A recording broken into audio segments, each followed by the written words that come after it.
Evening. Northern Colorado Amateur Radio Club Monday Evening TechNet.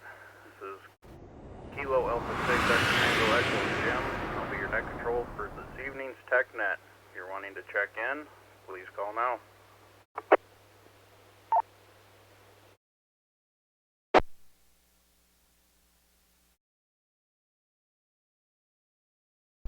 This is Kilo Echo Zero, Lima Charlie Kilo, KE0LCK, the other Mike from Windsor.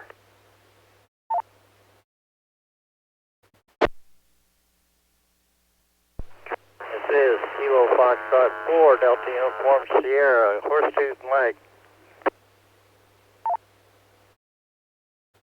This is Kilo Delta Zero, Uniform Sierra Bravo, Diesel Mike, Bellevue.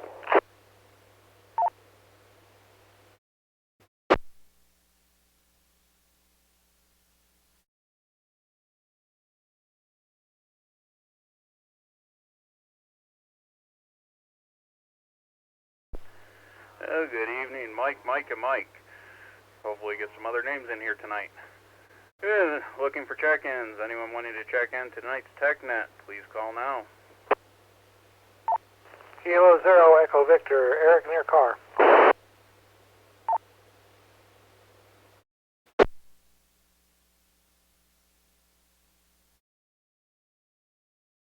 Kilo Zero, Tango November Papa, this is TJ from Windsor.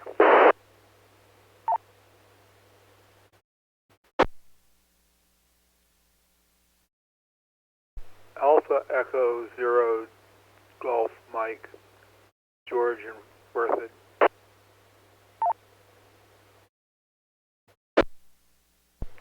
Whiskey 2, Mike, India, Charlie, Mark in Loveland.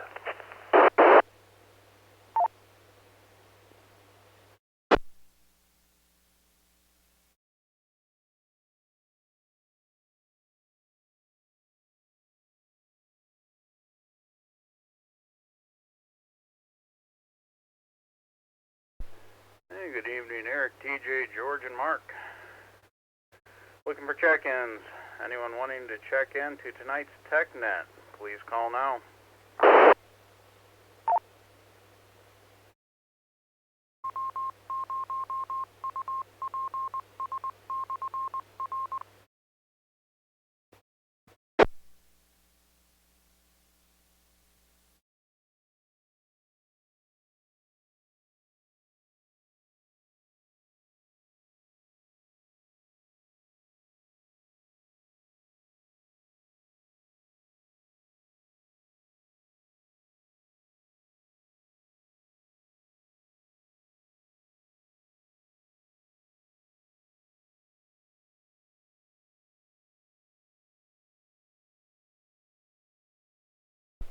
Oh, not looking like we're getting too many more check-ins as of yet. Hopefully we have some more checking in during the evening. Start out with, and this is Kilo Alpha 6 Echo Tango Echo Jim. Here in Loveland, net control for this evening's TechNet. Anyone have any questions or comments to start the net off with before we go into a topic? LCK.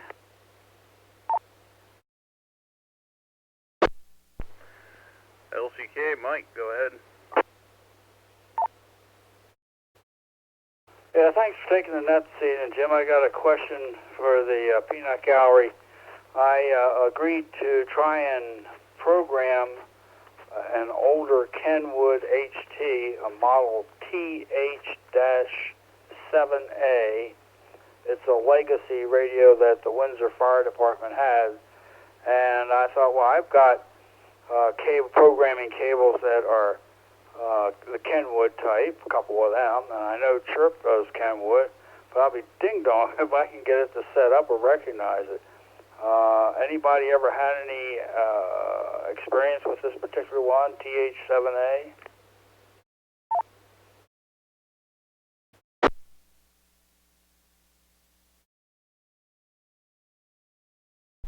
I do not. Anyone else listening have any experience with it?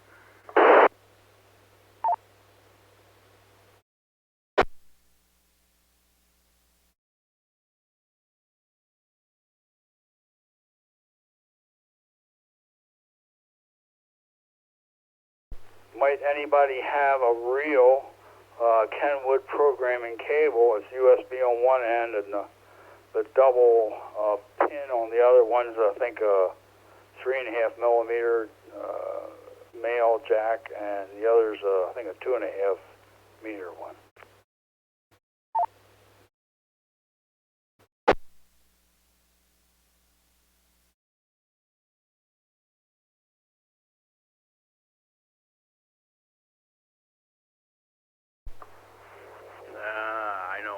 I don't. I do have some Kenwood stuff, but it's the 7-pin data jack and not the 2-pin.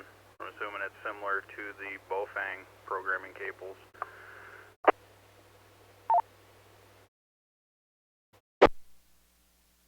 It's similar to the Bofang, Anytone, and a TYT that I have. They're all three identical looking, and I tried all three, and I can't even read from the radio, so something's different. I don't know what it is.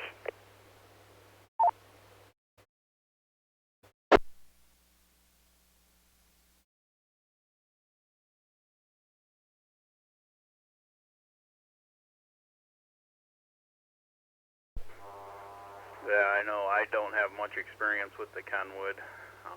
I only have 2 radios, and one I haven't even taken out of the box yet. But hopefully we'll keep the question on hand and see if anyone else checks in that might have some experience, or if someone thinks of something, they can come back with it. DUS. DUS, Horsetooth Mike, go ahead.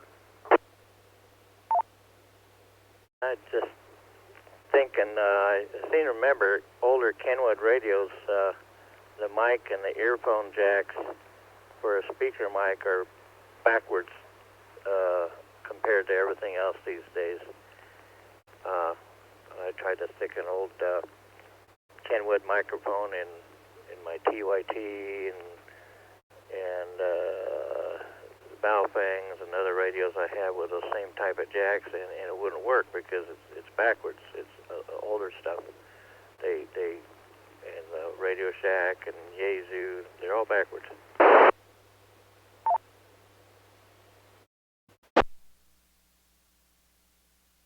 Yeah, Mike, when I look online, you can buy a new one, and it's one of the ones that looks pretty generic to me, and they say, oh, it fits the Kenwood, and it names this particular model as well as Bofang and something else. So that's why I can't understand why at least the one I have, or one of the 3, didn't work. It only plugs in one way. I mean, it only goes in. You can't.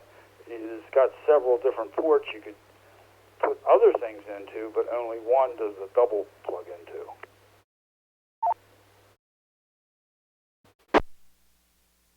Oh, okay.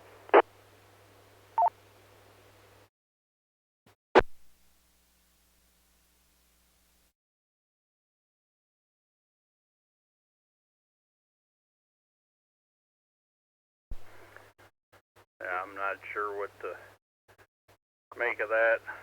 I know I do have one plug adapter that I bought for a Bofang for programming that does not work with Bofang radios.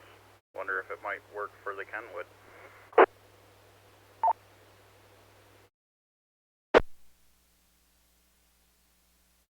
Yeah, I have no idea.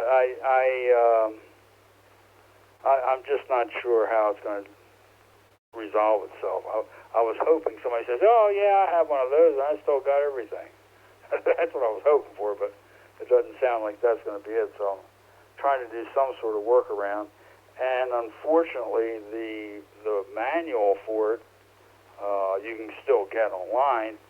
It isn't very clear when you're trying to program from a computer how to do it. And YouTube University let me down, of all things. Usually I can get a couple of things out of it, but nope, not this time.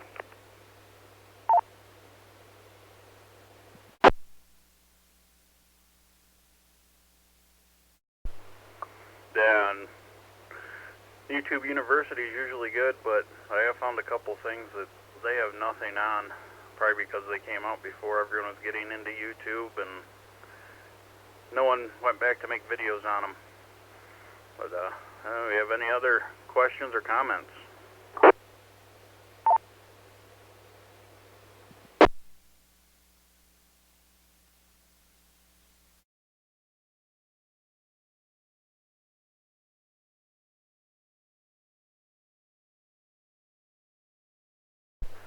I hear nothing. I'll keep that question. So we'll see if anyone else checks in later on in the net, Mike, and hopefully we can find someone to answer you or give you a hand with it. But one topic I was thinking of, something I've been working on, is building Yagi antennas for 2-meter and 440, and I've been doing a lot of research and not finding much that's very clear on the difference between if a 3-element Yagi and 7-element Yagi, and just want to bring up the question and what people build, what they prefer, and what the actual difference is between them.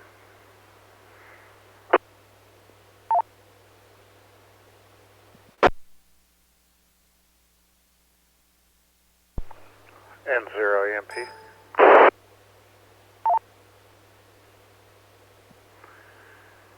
EMP, Greg, go ahead. Good evening. If you look at the website or do a Google search for cheap Yagis, there's a ham, Ken Britton, that designs some easy-to-build Yagis, and he does weak signal work on VHF and UHF. Hang on, I gotta turn down a scanner in the other room. The delay is making me nuts here. Stand by one.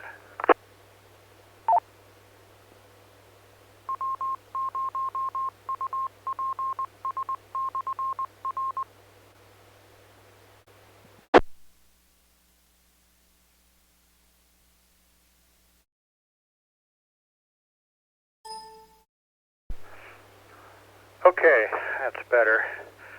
So he uses a half-folded dipole that would normally be 150 ohms, and the other elements on the Yagi load it down to 50 ohms. And it's an easy design to replicate. It's not really critical. He uses brass brazing rod for the driven element because you can solder to it. For all the parasitic elements, he can use brass or aluminum or anything. And he usually uses a wooden beam. I use PVC, and I've built a bunch of these antennas, and really love them. I participate in a 2-meter single sideband net almost every morning, and I use a 4-element 2-meter antenna that I built off his design, and 0 EMP.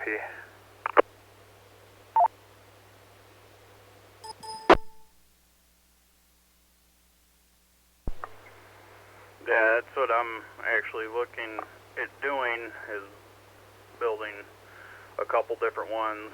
One dual band for satellite work, and one single band for 2-meter, and then one for 70 centimeter that are separate, just for doing different things for single sideband work and stuff like that. And there wasn't much that I could find online explaining what the actual difference is between the 3-element, 7-element, 4-element.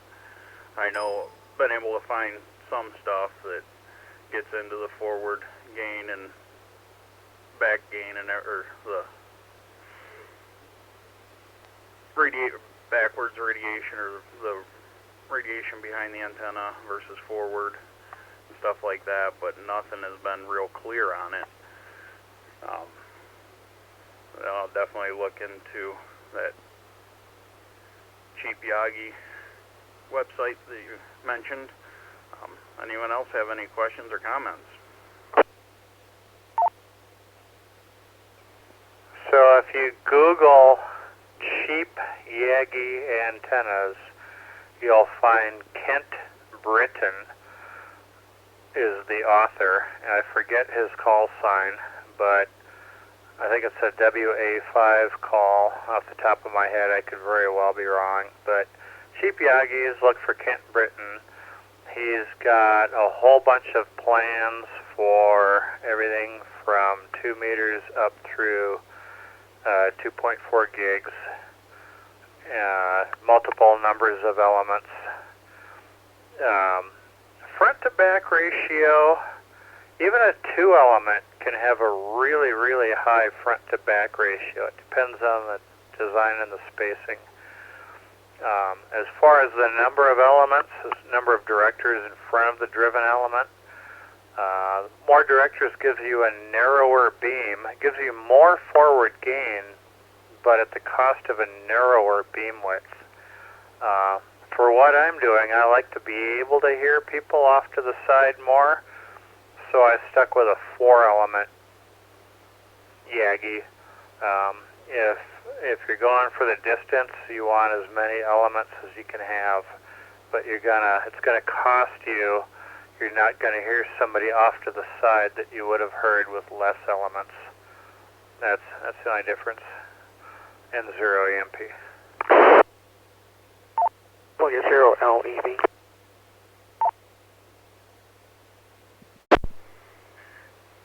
LEV, go ahead. Yeah, get in here before I have to do supper. Several comments I could make. Each time you double the number of directors, you theoretically increase the gain by 3 dB. For instance, going from a 3-element that is reflector-driven director to 2 directors, you'll see roughly a 3 dB increase in gain and, of course, narrower bandwidth. For weak signal work and so on, yeah, we like lots of elements. But that 3 dB increase for doubling the number of elements rapidly reaches a mechanical limit on the boom.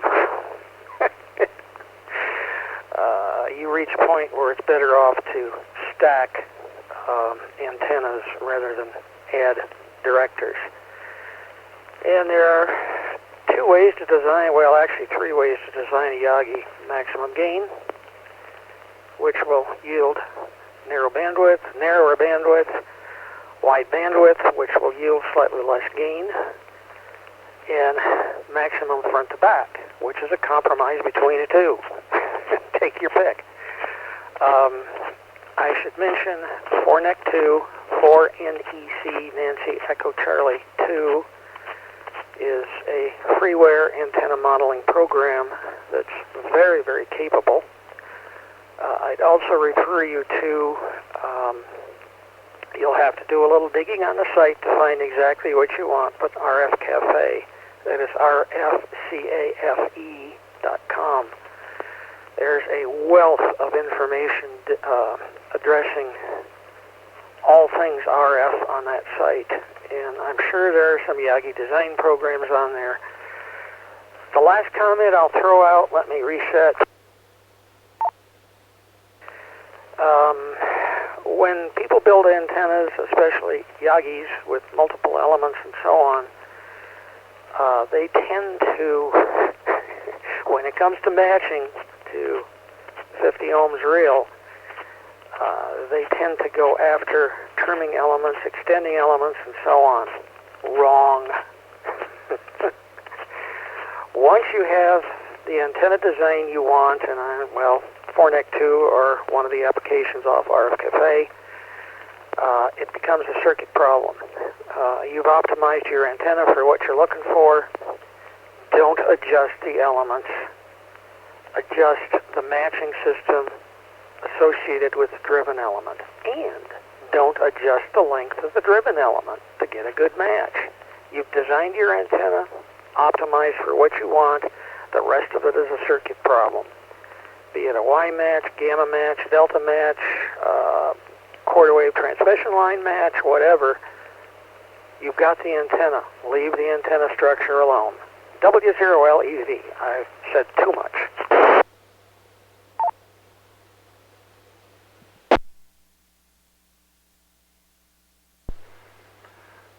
thank you for that comment there.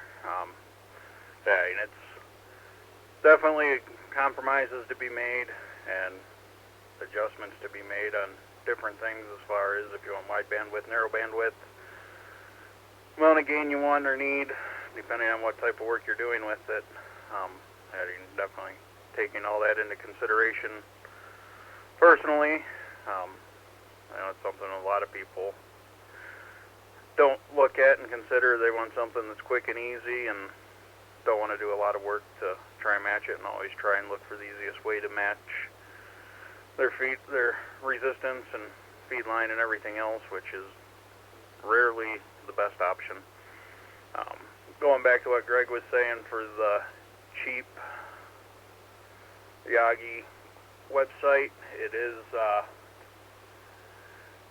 www.wa5vjb.com.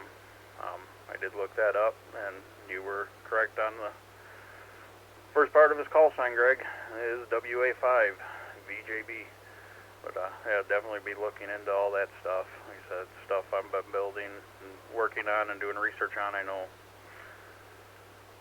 other people are probably doing the same. I know we have a lot of new hams around, so anyone else with any questions or comments, please call now.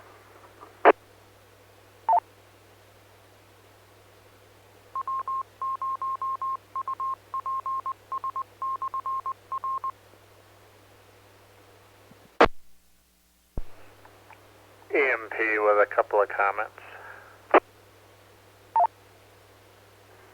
EMP, Greg, go ahead. On some of his pages on his website and on some other people's links that post his designs, some of the spreadsheets are a little confusing, the way they're formatted as far as the spacing of the elements. All the spacings are referenced from the reflector. So the reflector is at 0 spacing, and then every spacing forward of that is from the reflector. And the way on some pages that I've seen, the formatting is offset and it looks confusing. So you just keep that in mind. So there'll be a table for element length for each element, and there'll be a table for spacing, and all the spacings are referenced to 0, which is the reflector. The other thing is, if you go to buy the brass rod, 1/8" brass rod, if you go to Ace Hardware, if you go to the back where the metal stuff is, hobby metal, they'll have 1/8" brass rod that's expensive. If you go to the front where the welding stuff is, and you get 1/8" brass brazing rod, it looks like exactly the same stuff to me and the same length, and it's less expensive in the same store, and 0 EMP.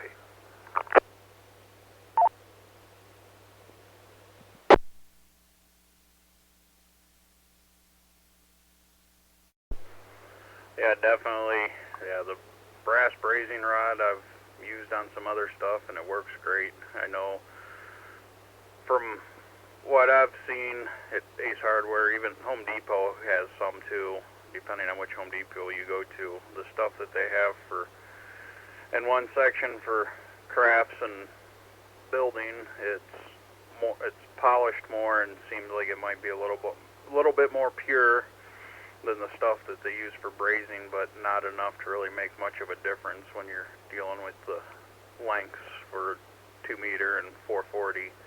They're generally short enough to where a little bit of impurity in it isn't going to make much of a difference. I'm sure if you went to the good stuff, you might end up with a half a dB additional gain because of less resistance or something, but not enough to where I'm going to worry about it.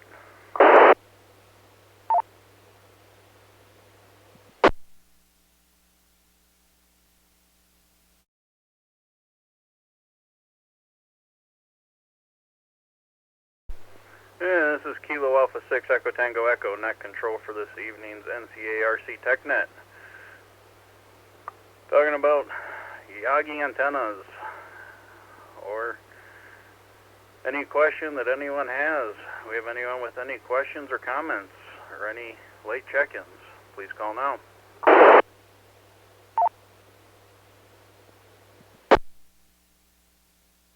LCK.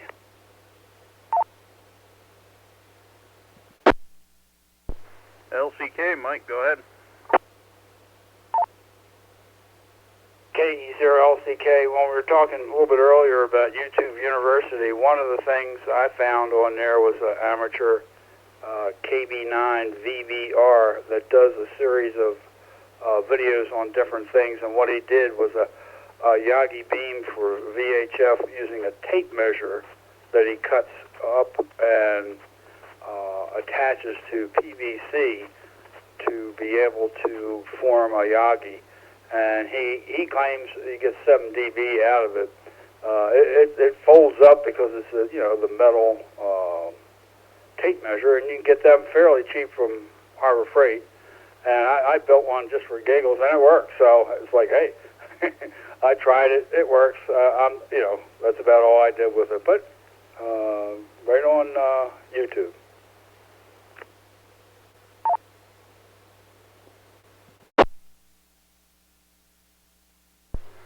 Yeah, definitely. I know a tape measure Yagi is one that I've looked into building, and we'll probably end up building one day just for something to do.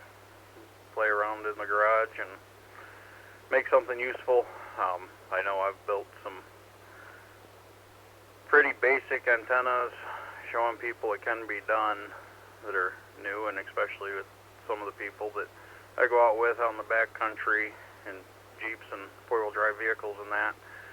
I've taken just a 20-inch piece of coax and stripped it down and made a 2-meter antenna right just out of the coax alone, and showing them that you can make an antenna out of just about anything.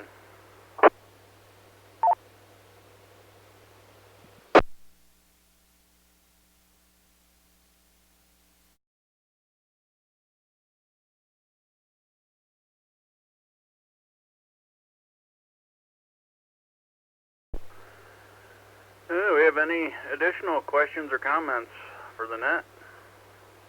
Call now.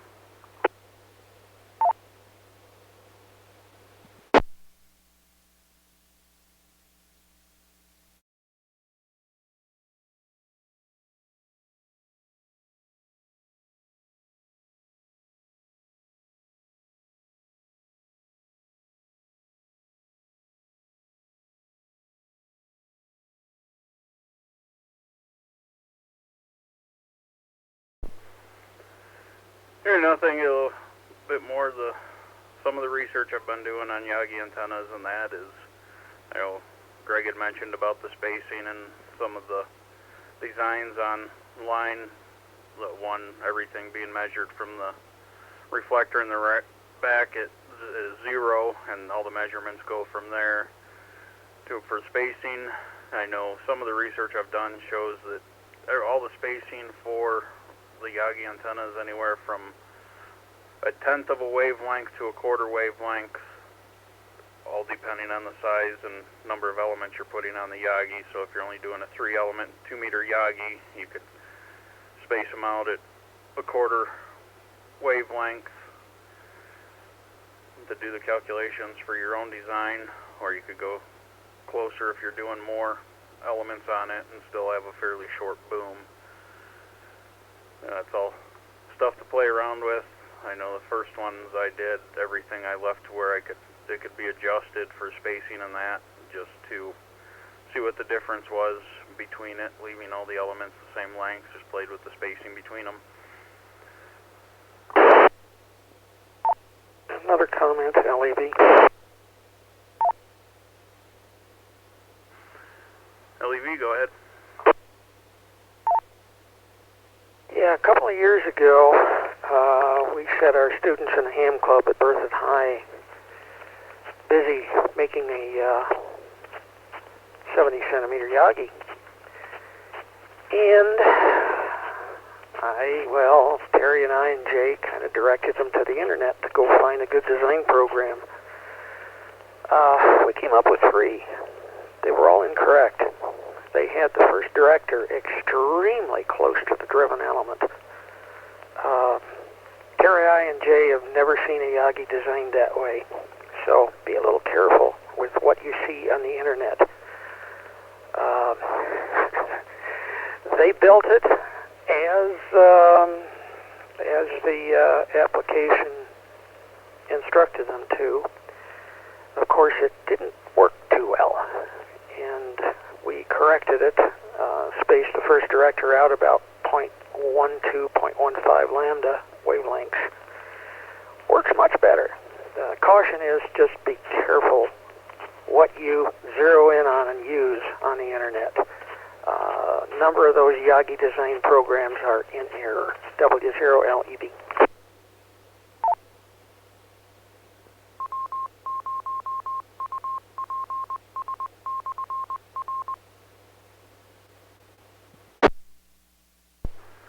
Definitely a good piece of advice.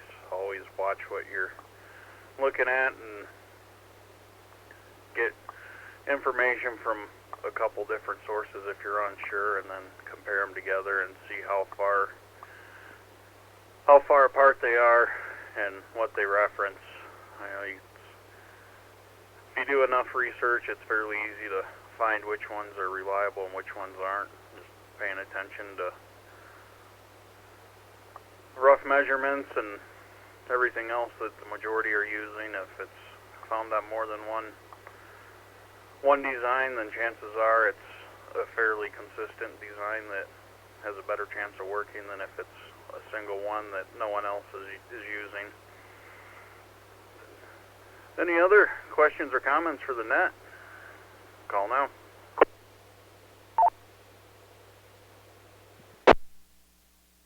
ASP.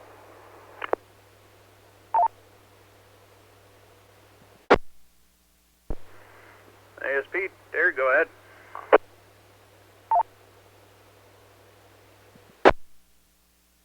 W0ASP, Terry and Berthoud. I'd like to follow up on Dave LEV's comment. I just purchased an Arrow handheld Yagi, nominally used for SATCOM. It's dual band. It's 2 meter and 20 centimeter. On the 20 centimeter side, the first reflector is located very, very close to the active element. And on this antenna, I think it's about 11 element Yagi on this Arrow model 16440. And 11 elements on the UHF and 4 elements on the VHF. So that design is feature, I don't know if it's a flaw or not, but that design feature is in all these Arrow commercial antennas. W0ASP, back to net.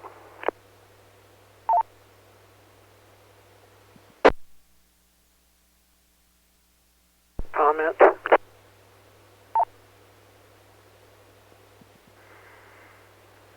was LEV. Go ahead with your comment. Terry, the more I think of that, I just wonder if that isn't a part of the match rather than directivity, because I have played on Hornet 2, and those close-spaced directors like that they don't yield much gain. I just wonder if that isn't done for match.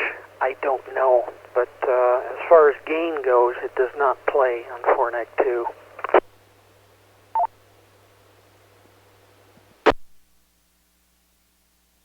Dave, well, the unit also does have a gamma match on the driven element, and I have tested neither the directivity nor the impedance.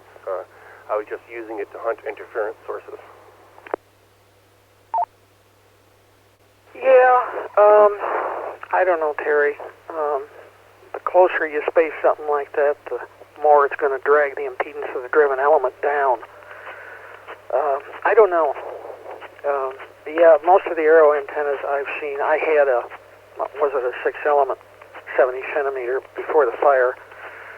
That was gamma matched.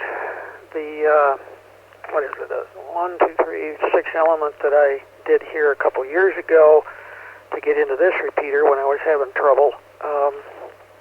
I used a quick and dirty gamma match. It works, and I just didn't want anything more elaborate.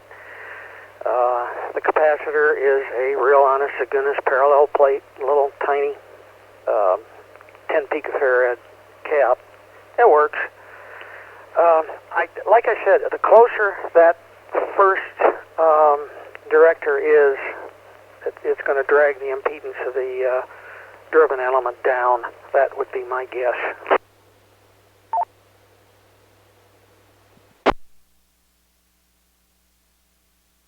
Yeah, and the real problem with these Yagis is that the driven element impedance is already low. So I'm not sure that dragging it down is beneficial, but there you go.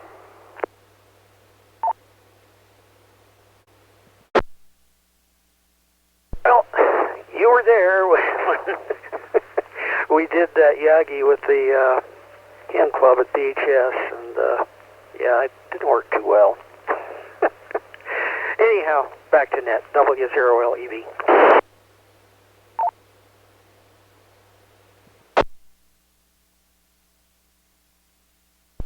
At W0ASP, just for a further comment on this, I think there is a difference in the element spacing and perhaps particularly around the driven element, depending on whether you have a conducting shaft, main beam, main support, or shaft, or a non-conducting one. Or cable for programming the Kenwood TH7A, little legacy HT.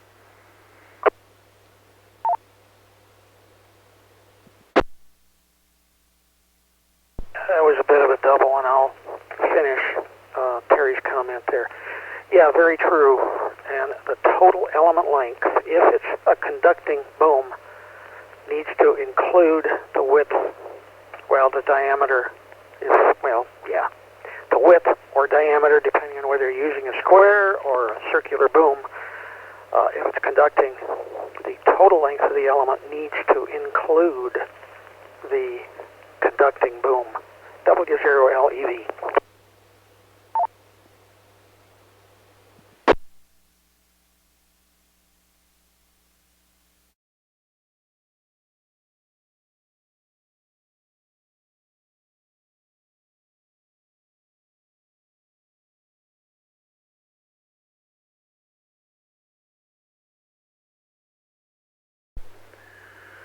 Yeah, definitely. There's a lot of measurements and calculations to take into consideration.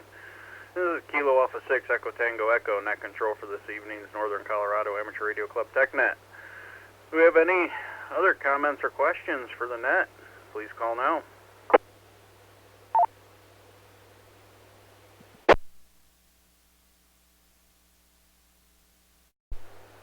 N0 EMP. EMP, go ahead.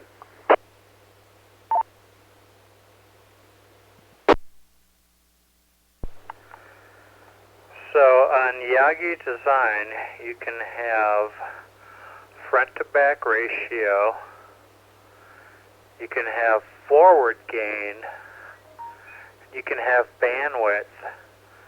And for bandwidth, what I mean is if you have, for instance, a 2-meter antenna, does it do pretty well over the whole 2-meter band, or does it do well just in one segment of it? So you have 3 different criteria, and they all fight against each other. So as you look at different people's designs with element spacing, number of elements, all the other criteria you can have, they're optimized for different things, and you can't have all 3 at once in 0 EMP. Good point, Greg. That's why I like to go exercise the 1s and 0s with 4-neck 2 or easy neck before I start cutting brass or bronze brazing rod. It's pretty powerful tool, and it hasn't led me astray yet. W0LEV. Got to go to the kitchen.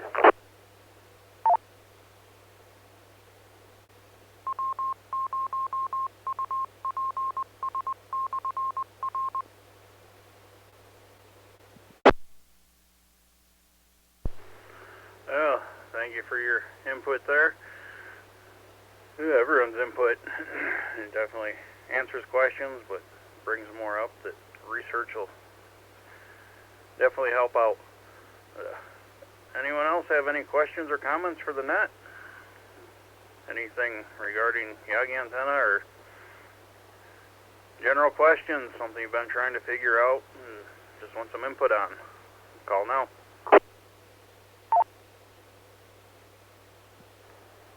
EMP.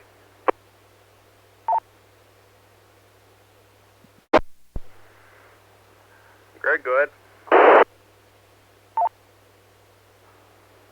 On those cheap Yagi designs I mentioned earlier that you found the website for, they tend to have pretty good bandwidth because they use a folded driven element, which tends to have more bandwidth.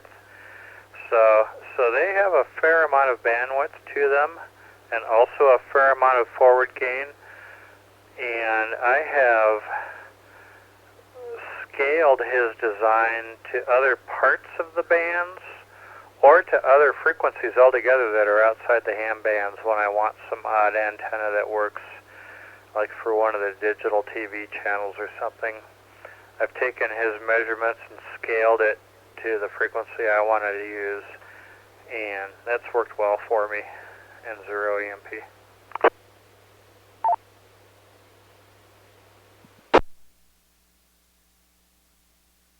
Yeah, when you scale stuff, the length and spacing scale in direct proportion to the ratio or the frequency you want versus what's presented on that website. W0LEV. I really got to go to the kitchen.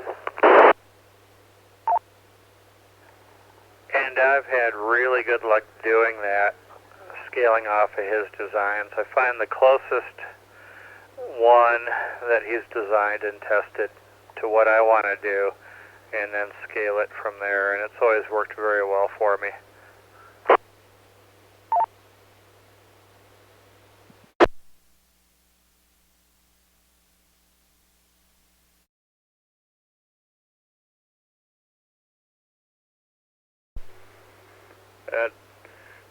Definitely, yeah, I'm looking at the one design he has right here for the 144 megahertz. The driven element is a total length of 38.5 inches using 1/8 inch diameter rod, and the radius for the one end is 1 inch, where the driven element curves back on itself for the one side for the folded section, and a 1 inch space or 1 inch radius. So, I mean, it's 38.5 inches, so figure everything, you're only looking at total length of under 5 foot, 56 inches, rough guess.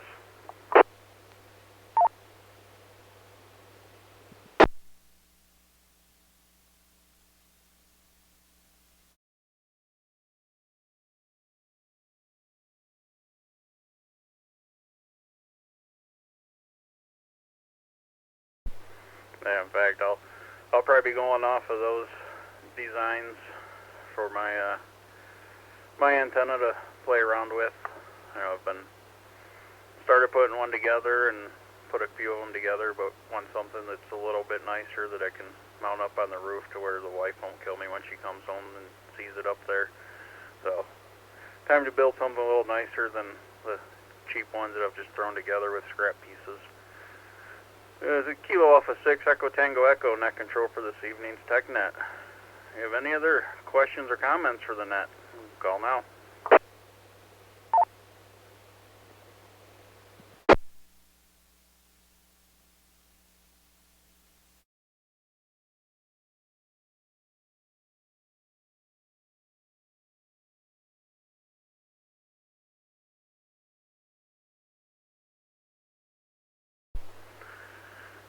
hearing nothing, I'd like to thank everyone that checked into the net and everyone for their feedback and comments this evening. It definitely helps a lot of people out and gives them something to reference when they're doing research on their own. And I remind everyone that Wednesday evening is the NCARC Club Net, starting at 6:30 with early check-in starting at 6. I look forward to hearing from everyone next Monday on the TechNet. This is Kilo Alpha 6 Echo Tango Echo, net control for this evening's TechNet. Say 7-3. Have a good evening, everyone, and the repeater is open for general use. This presentation was brought to you by the Northern Colorado Amateur Radio Club. Thank you for watching, and don't forget to like and subscribe.